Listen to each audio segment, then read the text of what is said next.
What's up, guys? Your boy Tony B back in the building with another video. Today we're going to talk about a country that's literally a 3-hour flight away from Dallas-Fort Worth. Mexico is known for great food. It has a lot of culture, a lot of history, and it's also a destination for a lot of spring breakers.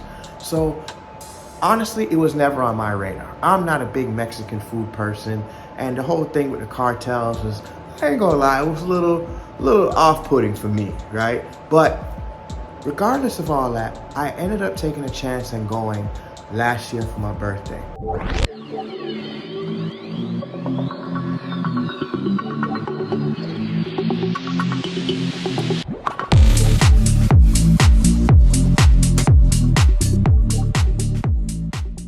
Now, before we get real deep into it, in typical fashion, we have to have a drink. So today, we're gonna be drinking Casamigos Reposado. So join me in as I take a shot.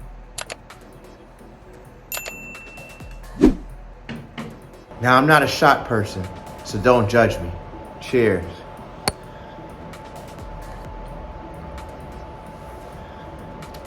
Ooh. God. And this is Reposado, y'all. This is not the clear one. The clear one is even more harsh. Whew. Not recommended for the faint of heart, y'all. So, for those who don't know, Casamigos was started by George Clooney and partnered with a few other people. I can't remember their names at this very moment.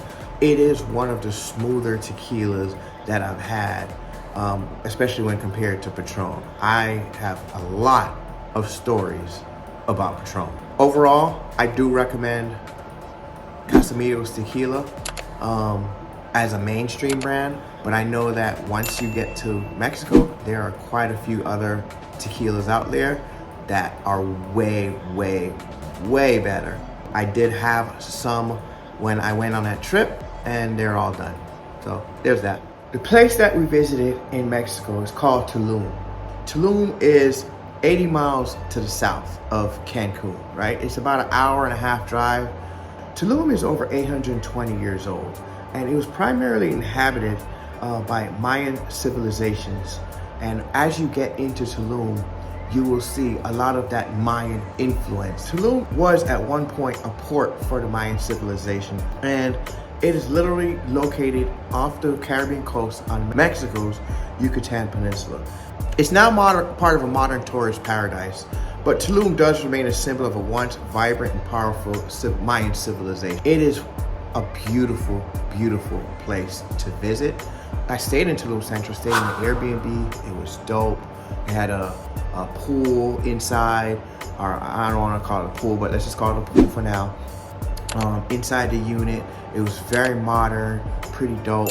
But the crazy part about Tulum Central is those tourist districts are surrounded by a lot of poverty, right? And this is also part of the growth problem. So the Airbnb I'm staying in, and they're building a lot of new condos, apartments, things like that.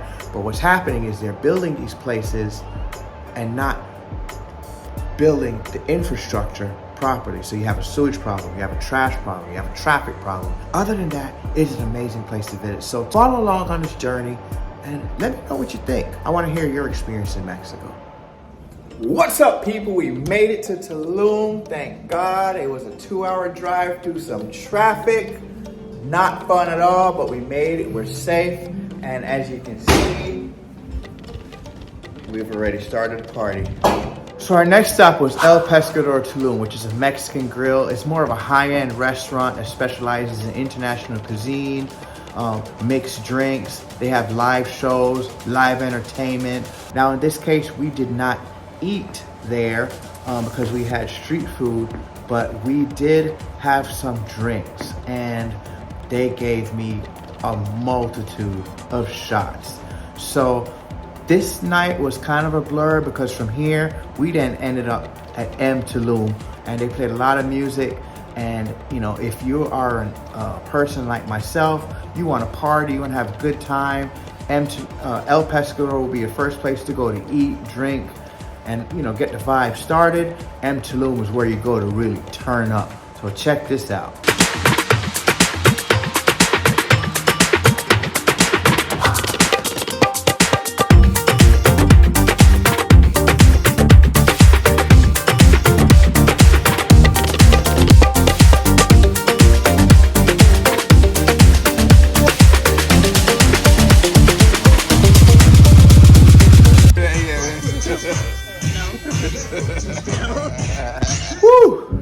lot of partying. So the next day, we went to a place called Potheads. And no, not that kind of pothead. It's more of a coffee shop where there's also juice, and they have all-day brunch. There are two locations. So the location we went to was Tulum Beach, and the breakfast was actually pretty good. I highly recommend this place, especially after a night of drinking. So be sure to check them out. After breakfast, we went out and started exploring. Went to go look at the ruins. One thing to note is that there is a lot of walking in the ruins. The time that we went was in March, so it is a little warm. Now, after we left the ruins, we went to the Tulum sign, took some pictures there, and then from there, we went to the Cenotes.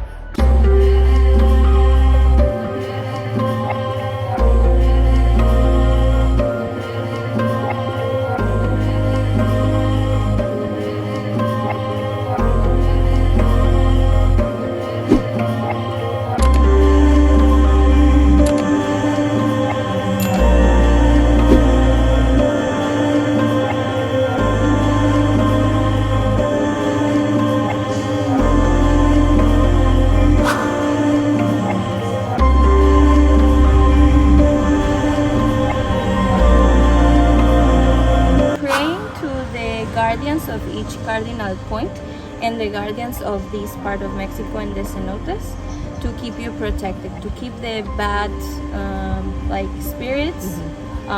They call it air or winds, and the spirits which are called aluches, to stay away from the cenotes and keep you protected. Visiting the cenote in Mexico came with a profound spiritual feeling. It's as if I had stepped into a sacred portal connecting the physical and mystical worlds.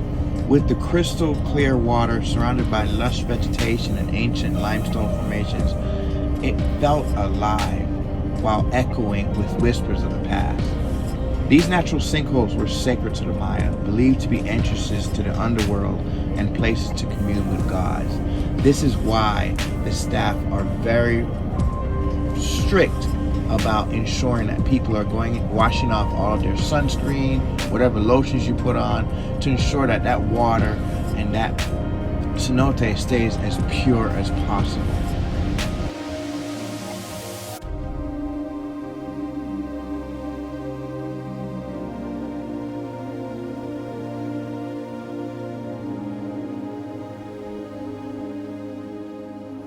One of the most anticipated experiences for me was the Highly Catered experience. Highly Catered is owned by Chef G. I started 2.5 years ago, July 2020. Okay. I came on vacation to Tulum. 3 days into my trip, I decided I wanted to be a cannabis chef and I wanted to do it in Tulum. So I went back home. I worked every and all jobs that I could. 4 months later, I packed up my bags, sold everything, and bought a one-way ticket to Tulum. So on 4/20, I launched my first event. And then I did events for a couple months, and then I started doing private catering so I could have an even more intimate experience with everyone. Just so you know, everything except the exception of this is infused. Okay. Right? So you have your chicken, you have your waffle. Right here we have your potatoes, and then you have your scrambled eggs, and then these are your 2 acai bowls. This is my hot and Hennessy buffalo sauce. So that is infused as well, and then this is real Canadian maple syrup, which is also infused. You know, so we just going all the way. And since it is your birthday, I feel like you should do the honor. Oh wait. I feel like you a real professional. I was trying not to spray this everywhere. All right, happy birthday to me. Happy birthday. Woo! Okay. This was the best experience I've ever had in terms of eating pure edibles that have been infused. I highly recommend you guys check her out. It will be an experience that you will never forget.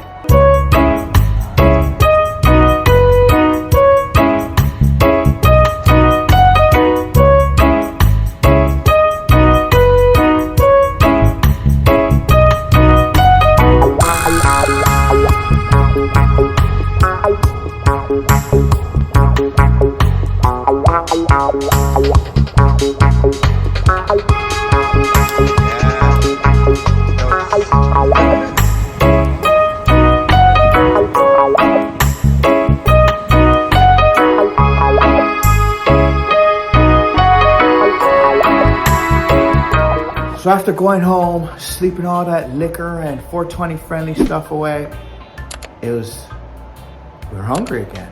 So we decided to explore the city. And as we're walking around, we heard Jamaican reggae music. And I'm looking around like, where is this reggae music coming from? Then right behind that, we smelled jerk chicken. We came upon a place called Ferran's Jerk Chicken.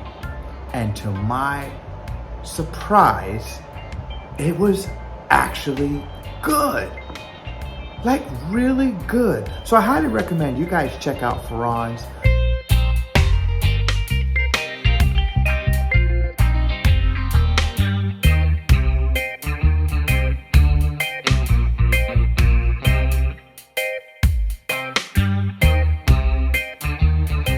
Our final stop on our journey is Taboo Lounge. Now, because it was spring break, it is not cheap to get into Taboo Lounge.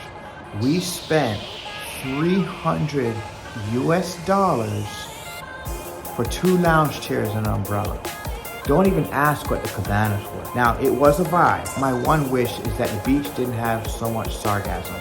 Otherwise, I would have got in there. It was just a lot of sargassum on the beach. It was just that time of year. But Taboo Lounge was, it was pretty cool. A lot of vibes. You're gonna find a lot of us out there, and it was overall fun. But I was low-key partied out after partying that first day. It was a cool spot for everyone to check out. I did not try any foods. Of course, I had drinks.